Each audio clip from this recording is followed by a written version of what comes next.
ஆள் மாறி இருக்குது, ஆட்சி மாறி இருக்குது. ஆட்சி முறை மாறுமா? இல்லை, என்ன மாறிட போகிறது பார்ப்போம். மிகுதியான் மிக்கவை செய்தாரை தான் தம் தகுதியால் வென்றுவிடல் என்று 2000 ஆண்டுகளுக்கு முன்பே நம்மவன் பாடியது எனக்குத்தான், உனக்குத்தான்.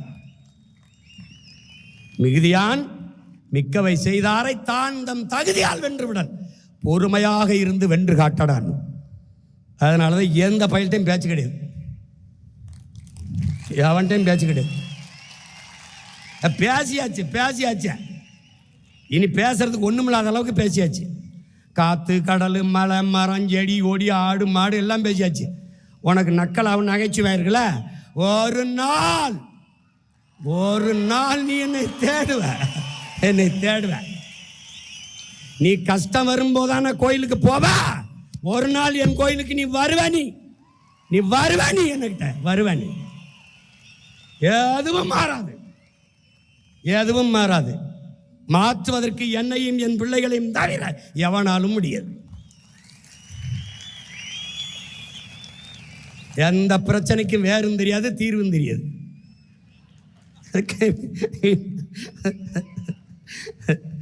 மேலே வந்துக்கிட்டு 10 லட்சம் கோடி கடன் இருக்குது.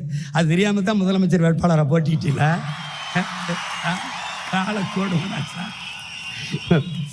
நல்ல வேலை என்னைய தோக்கடிச்சு உள்ள வரவிடாம விட்டான்.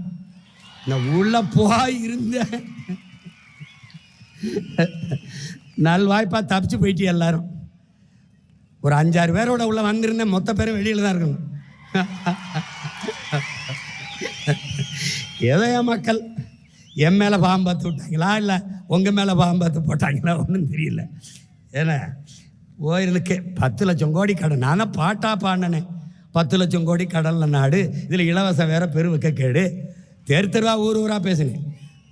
முதலமைச்சர் ஆன பிறகு தான் அவருக்கு தெரியுது 10 லட்சம் கோடி கடன் இருக்குன்னு. ஐய அப்படியா? 10 லட்சம் கடனா?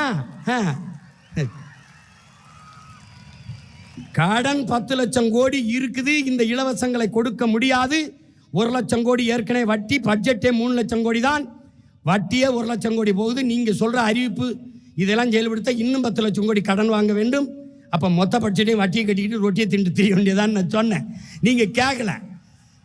அப்போ நீங்கள் என்ன பண்ணிய?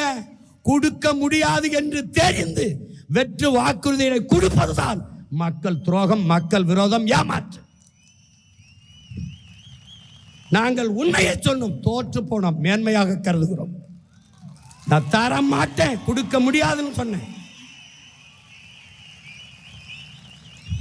ஆனா நீங்க 2500 இப்பதான் தெரியுது கொஞ்சம் காசு இல்லை.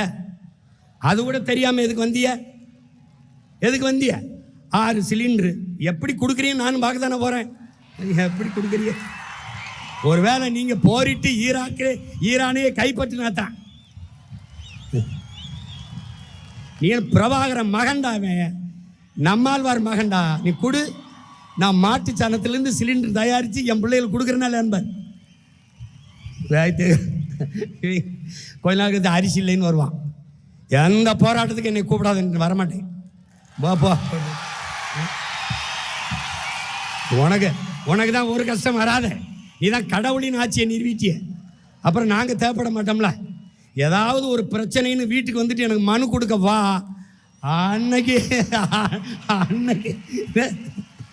அன்னைக்கு பாப்பா இந்த சிரிச்சுக்கிட்டு இருக்க சீமா இல்லை. அன்னைக்கு சேட்டை உனக்கு என்ன சொல்கிறேன் ஏது சொல்கிறோம்னு கேட்கறது இல்லை. படித்த இளைஞர்களுக்கு 4000, இடைநிறுத்தத்துக்கு 15000, கல்வி கடன் 20 லட்சம். எங்கிருந்து ராஜா? எங்கிருந்து? பாருங்க, எப்படி பாருங்க.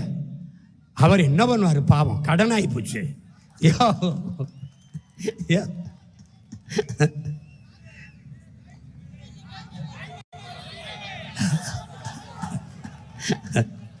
வரும் தாய்மாமன் வரும். நீ பொண்ணு பார்த்துட்டு காத்திரு, தாலிக்கு தங்க வரும். தாய்மாமன் சீர் வரும். இது ஒரு கேவலம்டா, இது ஒரு கேவலம். ஆனால் நான் நிறைய பாடம் நடத்தினேன். எனக்கு என் மக்கள் நடத்தின பாடம் இருக்குல்ல, படிக்க முடியல, திணறிட்டேன். ஜனநாயகம் அதான் சொல்கிறான். ஹிட்லரு எத்தனை ஆண்டுக்கு முன்னாடி சொல்கிறான் பாருங்க, மக்கள் ஒருபோதும் அறிவு தலைமையை தேட மாட்டார்கள், கவர்ச்சியை நோக்கித்தான் ஓடுவார்கள். கவர்ச்சியால் உருவாக்கப்பட்ட சமூகம் ஒருபோதும் அறிவு சமூகத்தை படைக்காது. ஏன் போட்டேன்? என் பேத்தி சொல்லிச்சு போட்டேன். உன் பேத்தி ஒரு குவார்டர் கேக்குது, வாங்கி கொடுப்பியா?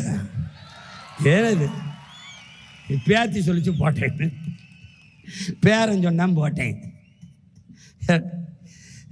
ஜனநாயகம்ங்கிறது எவ்வளவு வேடிக்கையானதாக இருக்குது பார்த்துக்க. அப்பாடி அப்பாடி. சரி, என்ன செய்யறது? பிறந்துட்டவங்க கூட போராடி இறந்துட்டான் ரொம்ப பேர். நான் பாட்டுக்கு படம் எடுத்து ஏதோ வருஷத்துக்கு ஒரு 2 படத்தை எடுத்து பிடிச்சி நடிச்சு கிடிச்சு பொழத்திட்டு இருந்துருப்பேன். என்னையே கூட்டி கொண்டு வச்சு மண்டையை கழுவி நான் என்ன செய்கிறது அங்கே போயின்னு, நீங்கள் போய் இறங்குங்க, உங்களுக்கு என்ன செய்யணும்னு தெரிய வந்துடும்னு. எனக்கு தெரிய வந்துருச்சு, இங்கே பல பேருக்கு ஒன்றும் தெரிய வரவே இல்லையே. அதான பிரச்சனை. நான் போராடாத பங்கேற்காத போராட்டம் கிடையாது. இப்படி திரும்பி பார்த்தா கட்சி ஆரம்பித்த காலத்திலேருந்து இந்த 15 ஆண்டுகள் இப்படி திரும்பி பார்த்தா எல்லா போராட்டம், வெயில், மலை, காடு, பசி, வட்டினி, எத்தனாயிரம் கிலோமீட்டர் பயணம், எத்தனாயிரம் மணி நேரம் பேச்சு, எதுவுமே பயனில்லை. எதுவும் பயனில்லை. ஆனால் என்ன நினைக்க வேண்டியிருக்கு? நம்ம விவசாயி மகன் அப்பா விதைக்கிறாரு, முளைக்கலை, மறுபடியும் விதைக்கிறாரு, முளைக்கலை, மறுபடியும் விதைக்கிறாரு, முளைக்கலை. ஆனால் மறுபடியும் உழுது நம்பிக்கையோட ஒரு விவசாயம் விதைச்சிக்கிட்டு இருக்கான் பாரு. ஏன்னா நிலத்தை தரிசு போட முடியாது.